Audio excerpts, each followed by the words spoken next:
Hey guys, back again, continuing my solo trip in South America. And now I'm gonna talk to you about Machu Picchu.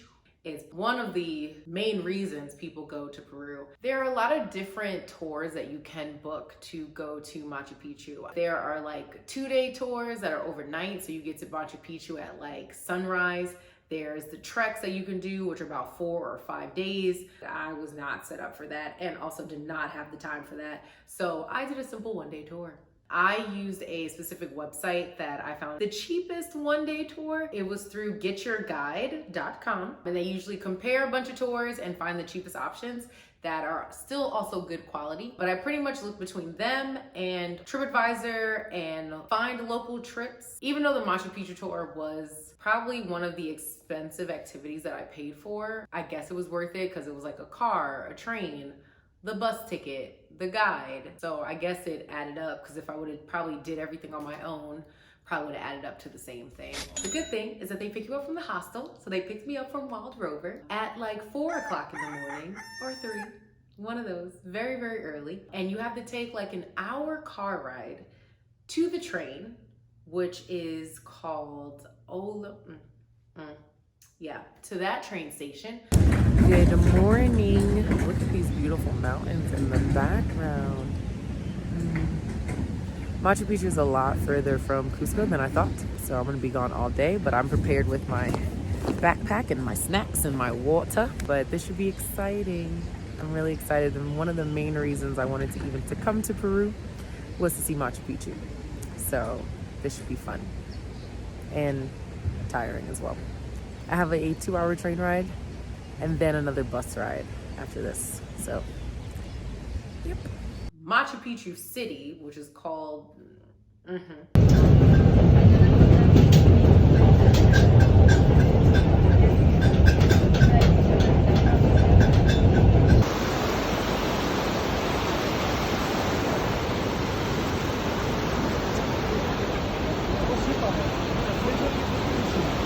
then take a 20-minute bus ride. So getting to Machu Picchu took so much longer than I thought it would have. Because when I was planning the trip, I thought like, oh, it's gonna be easy. I'm in Cusco, Machu Picchu's right there, and I could do so many other things. No. So let's jump right in to how Machu Picchu was. So like I mentioned, the weather in Peru changes very rapidly. So you wanna bring a water-resistant backpack, jacket, umbrella, something. So I actually purchased a waterproof backpack because I read that someone's stuff got really messed up because it rained horribly while they were at Machu Picchu and there is no cover. And the jacket I had also was water-resistant. So the long trek up to Machu Picchu, you get there at probably like 9 o'clock or something like that. You can stay overnight in the city right before Machu Picchu, but I decided against it. I was like, it's not that serious. There's not really much to do in Agua Caliente. But once you get up there, you have to have a guide. You have to have your passport. They give you a bunch of rules, but most of the rules are not followed. Not saying for you to go out there and break the rules. They tell you that you can't have an oversized backpack. They say you can't have walking sticks. They say you can't have tripods and no snacks. I saw everyone have all of those things. And I highly recommend bringing snacks, just because if you are on a tour like I was, then you might be sitting for a very long time. And the trains only leave at certain times, so luckily I had a ton of snacks with me. But when we actually got into Machu Picchu, the altitude actually is not that high there, so it actually is not that bad, but it was really cloudy.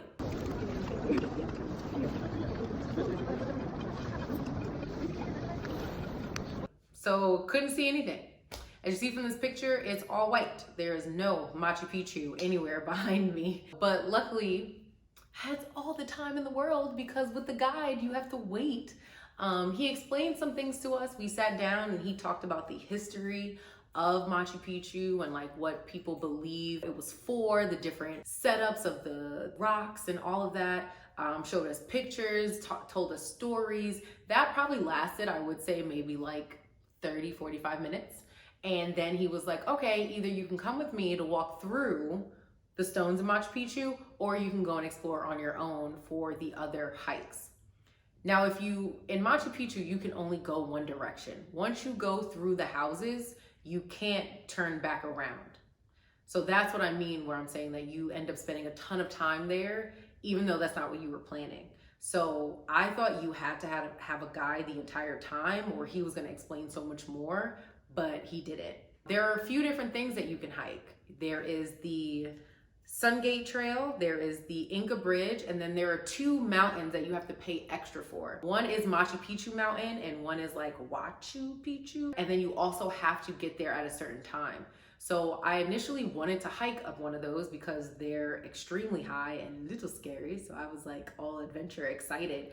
But I was told by the company that if I paid to do one of those, then I wouldn't be with the guide. But I basically wasn't with the guide anyway. So, but the Sungate hike took about 45 minutes each way. Wasn't as steep as the two mountains, but child, it was still a workout. And you're literally on the side of like a mountain in the jungle. So, I mean, sometimes I wondered if anyone ever fell off the side because you're just right there.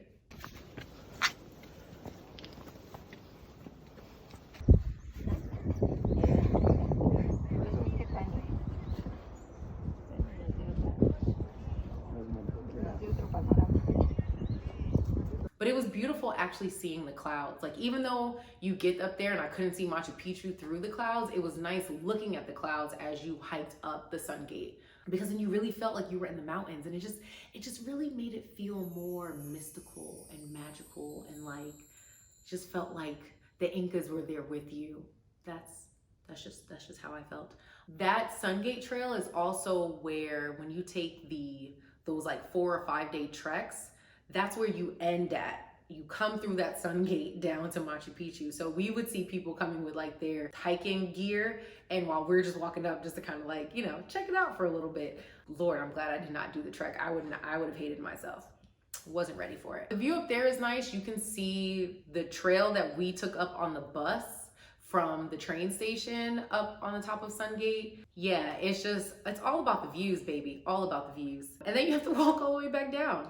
So, if you thought going up was scary, going down, afraid you might slip, fall off the edge. When we got back down to the valley, it was still cloudy, so couldn't see shit. So we decided to go towards the Inca Bridge, which you can also walk to freely. That takes about 20 minutes, but it's really just walking along this narrow ass path, again, off of the cliff of a mountain, to look at a bridge.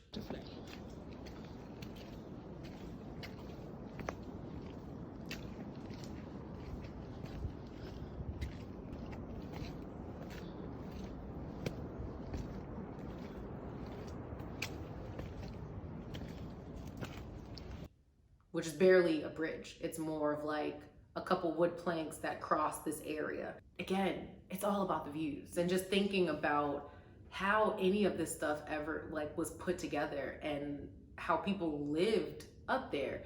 And I mean, like, they say they don't know if it was actually where they lived or if it was just for religious reasons. There's so many stories behind that, but thinking about back then, how people had to live during that time. But by the time we came back from the Inca Bridge, pretty much sat down in that same valley, because the train doesn't leave until 6. And again, once you walk through the houses, you can't walk back. So I just sat there and waited for about an hour and ate some snacks. Then eventually, once the clouds cleared, took a couple pictures, and then I decided to walk through the houses.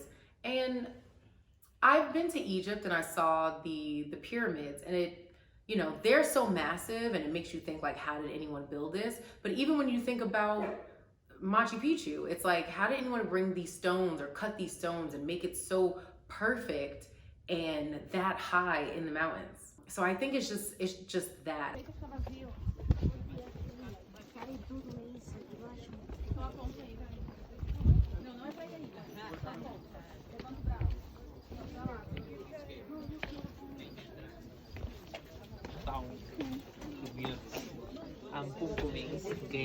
Por entrar. La altura promedio era 1,50 m, 1,50 m. I didn't take too many pictures through Machu Picchu. It's just rocks on rocks on rocks. So it's like, how many times can you take pictures of rocks? But the stories behind it is what really makes it more worthwhile. You have to have a very vivid imagination. Once you're done with Machu Picchu, you can get a stamp in your passport, but then you can either take the bus back down or you can walk through the jungle. So what did you think I did? Maybe the worst thing I could have decided to do, because you're walking down steps for about an hour. So yeah, walking up can be stressful, but walking down hurts your calves as well. It's really a jungle. There are bugs, there's mosquitoes. Luckily somebody I was walking with had bug repellent because I didn't come prepared for that. And but I was tired. Ooh, Lord, my knees from stepping for so long, my knees do not hold up. So I was like, please, can I get through this jungle? So just made it out of that hike down through the jungle from Machu Picchu, and now we're just walking along the rest of the bus route to get out. So as you can see, a few people are doing it to avoid paying for the bus to get down.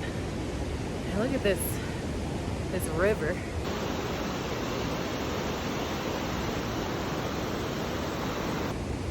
Probably rafting down this would be so much fun and slightly dangerous, but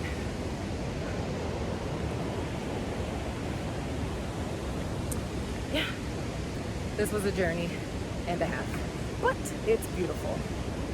Some people actually walked up it though. So instead of trying to save the $12 for the bus, people hiked up. I would have, no. I recommend at least taking the bus up. You can walk down if you choose, but I would, yeah, take the bus up. But I still had to wait until the train because our train was scheduled for 6 p.m. because again, they want to pick everyone up at the same time. So I went and ate. Yeah, we just pretty much chilled, watched this like soccer game, and then finally got on the train. But after that, I was exhausted. It also was pouring. I felt so horrible for the people that got there after we left because it started raining badly, consistently. Highly recommend water resistant everything, or at least make sure you have an umbrella. I definitely think Machu Picchu is worth it. It's more of the story behind it than anything, and you want to at least say that you saw it. I did hear rumors about them closing Machu Picchu because of all the visitors. People have not respected it. I don't know how true that is. I would just say if you're gonna visit anywhere, especially something that has such a history like that, just respect it. You know, I don't understand how people disrespect things like that, but you know, not everybody's the same. So they have llamas in Machu Picchu, or alpacas. They're like cousins, so they look pretty much the same, but they're there. They're the only people. They're the only living animal that's up there. But I almost touched one. No, not really. I didn't want to have to check off that box when you fly back. It's like, have you been around livestock? Nope, don't want to check it, so didn't want to touch it. So that pretty much sums up my Machu Picchu day. The next day, I booked a tour to hike Humantay Lake, which is another very high altitude lake with a mountain. They also pick you up that morning. They take you to some like house somewhere to have breakfast, and then they take you to like the entrance of the park that you go to hike the lake. So when I tell you this journey, honey, it was steep. It was for like an hour.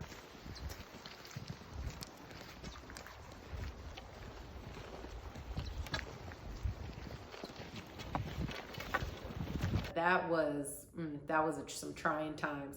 And they do offer you like a horse that you can pay for, but of course they overcharge you because they know this shit is hard. But I was like, no, I'm gonna do it myself. You know, I'm gonna be strong. I'm not gonna punk out, and I'm gonna do it, right? Every 5 minutes, I probably stopped because I need to sit down and take a breath. That was a struggle. I was not ready, but I made it. That's what's most important. But again, when I got up there, it was cloudy, like this weather in Peru. And I mean, the guy warned us, but still, so up there, like the lake is beautiful, but because now that it's cloudy, the reflection or the colors that I saw in the pictures aren't exactly the same, but it's fine. It's nature. You got to work with it.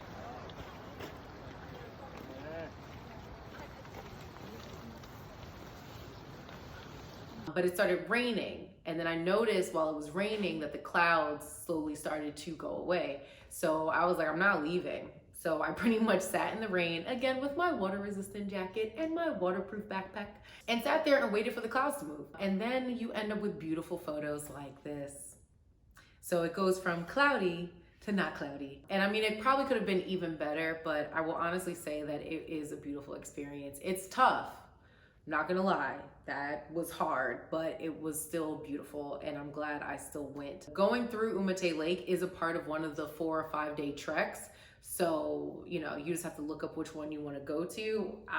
Again, if I would have had to do that as well as hike for another 4 days, that's why it wasn't my thing. But afterwards, they do take you back to the same little like restaurant house place and you get to eat lunch. The lunch was actually pretty good. I mean, being a vegetarian slash a pescatarian, there weren't as many options, but they definitely sauteed some vegetables for me, which actually were very tasty. And then they take you back, not exactly to your hostel, but they take you to a middle point. But luckily they were passing my hostel on the way because Wild Rover was on the top of a fucking hill and I could not walk anymore. So luckily I was able to like stop, drop, and roll right out the van straight into my hostel. The one also good thing that I wasn't expecting in Peru, there are a lot of places that offer massages.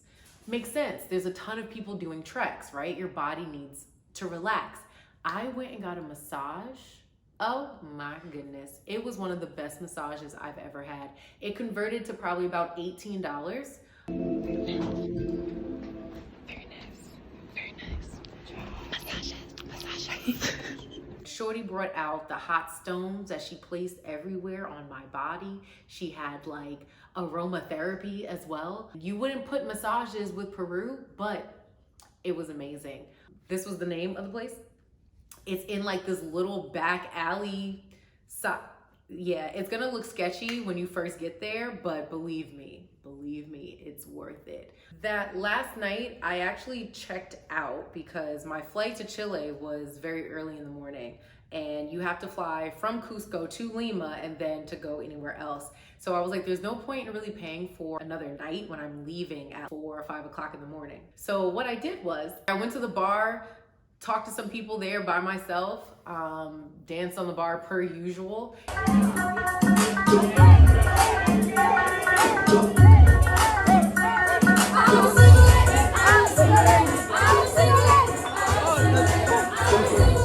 And then they give you free passes to go to the club at night. Fuck it, it's my last night, gotta turn up. Went to this club, damn it, what is the name?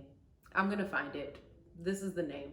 Of course, it was top 40 dance, and I went with this Irish guy I met at the bar, but I had a pretty good time. Like, you know, just dancing. People thought I was Brazilian, so I was like, hey, I'm going to Brazil. That will work out for me.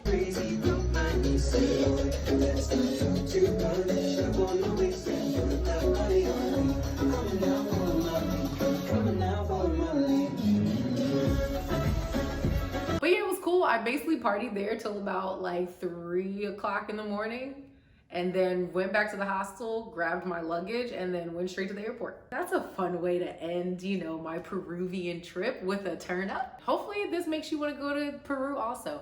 I loved Peru. Peru was one of my favorites just because there was so much to offer and there were so many things that I didn't do. If you enjoy nature, it's definitely somewhere that you can go. So you know what to do. Subscribe, like, share, all of that. Hope you've been enjoying it so far. And yeah, see you next time.